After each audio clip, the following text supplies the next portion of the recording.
A friend gave me this drafting table, and I wanted to use it as the base for my light box.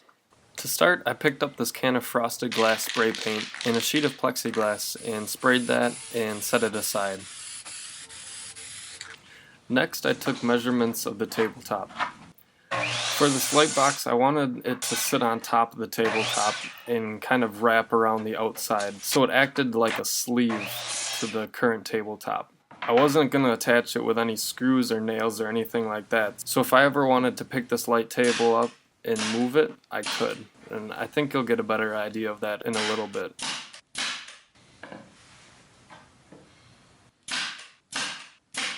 I just used glue and brad nails to tack it together, then I came back and pre-drilled and put screws in.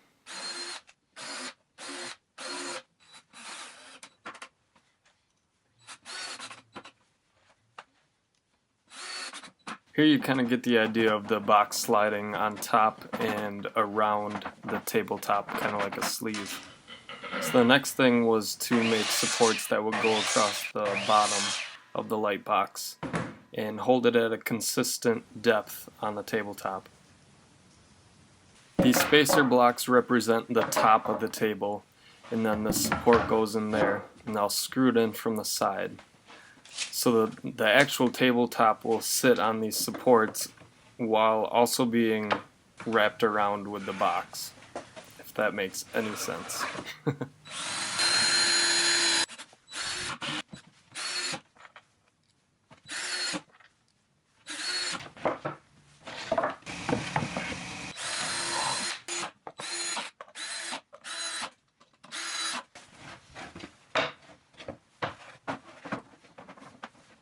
I did a test fit and it was a little snug, so I just hit it with a sander and fit on there nice and tight. The drawer still opens and the whole tabletop still tilts up. Next it was time to work on the drawing surface itself. I kind of just began by laying out everything where I wanted it.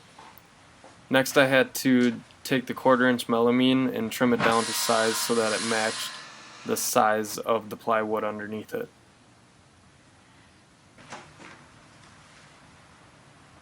Front to back, I centered the plexiglass on the tabletop surface and then measured in maybe 3 or 4 inches. And this is where the plexiglass will sit. So I can draw those lines.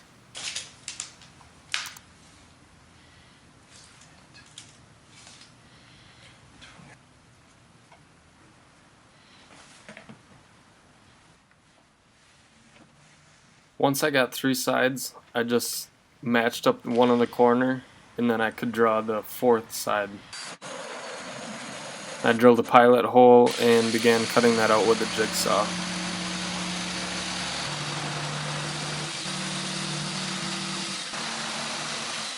Then I set the plywood down and laid everything in place and did a test fit. And it turned out that I needed to sand it a couple times to get it to fit in there really nice.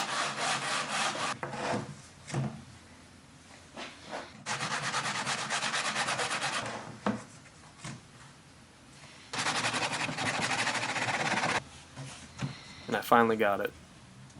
The next step is to line up the melamine and the plywood and then trace that hole that you just cut out.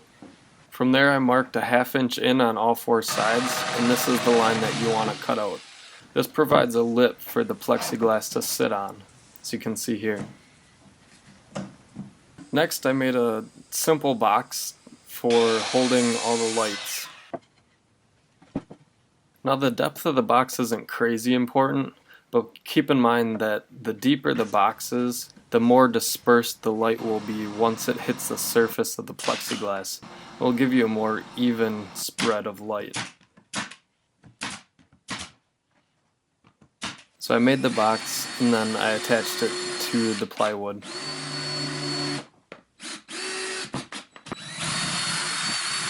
And I kind of went overboard with the screws.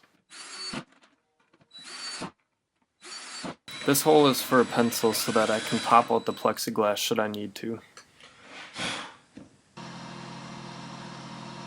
I didn't know how well glue would stick to the melamine surface, so I just attached the melamine to the plywood with a couple brad nails. It should just stay in place. Now I don't know about you, but I enjoy using bondo, so I find excuses to use it in my projects. And this was just to fill the nail holes and kind of form the corners so that they would look pretty nice, not just like two boards butted against each other. It's not perfect, but it's fine. And a thick coat of white paint should hide some of the imperfections. In essence, I've made a box, and so I wanted the tabletop surface to hinge on a point, and so that I could open it up and there would be a little bit of storage underneath it. And in one corner of the tabletop was just a tiny bit warped, so I used this little hook to secure it down flat.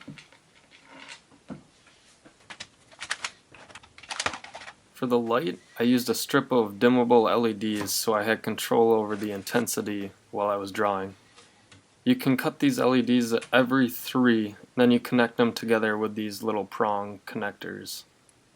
Pretty simple.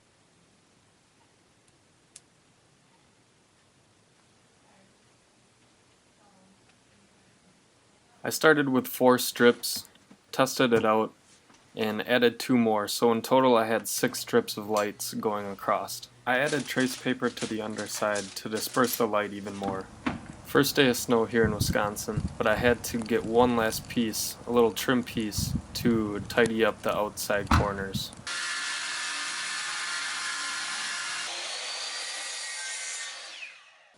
I used simple miters and attached it with brad nails, and they are not perfect. That's okay.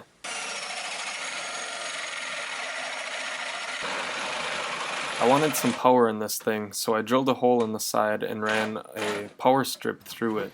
It has some USB ports and your standard outlets. This way I could charge things kinda out of sight if I needed to, and also just hook up the LEDs. And finally I just screwed through the plastic housing on the light dial to attach it to the side. So I can use it to charge a bunch of different electronics at the same time. Honestly, I'll probably just use it to store my art supplies. Check it. If you enjoy drawing and tracing, I hope this inspired you to build your own light table and showed you that it's really not that difficult. If you enjoyed this video, it'd be awesome if you could like it and also subscribe to my YouTube channel. And I'll have links below to all my social media stuff as well as my website. I'll also upload the full time lapse of this drawing in case you're interested. Thanks for watching.